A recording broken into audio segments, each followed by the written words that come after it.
করার আগে তোমার একটা কথা বলি, আমারে কিছু জিজ্ঞেস করো না, আমি সব করেছি। এমন কোন পাপ নাই যে পাপ আমারে দিয়ে হয় নাই। তোমার রহমত দিয়ে তুমি জান্নাতে পাঠাবা, তোমার দয়ায় জান্নাতে যেতে চাই, আমল দিয়ে না। পারবেন বলতে?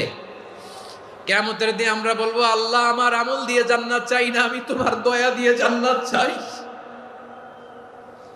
তোমার দয়া ছাড়া আমার কোনো উপায় নাই।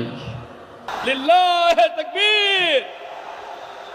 নারায়ে তাকবীর, নারায়ে তাকবীর। মিজানুর রহমান আদের সাহেবের আগমন পটুয়াখালীর পক্ষ থেকে। প্রিয় পটুয়াখালীবাসী, আপনারা কেমন আছেন সবাই? আমি তো দেখলাম যে গতকালই এসে আপনারা বসেছিলেন।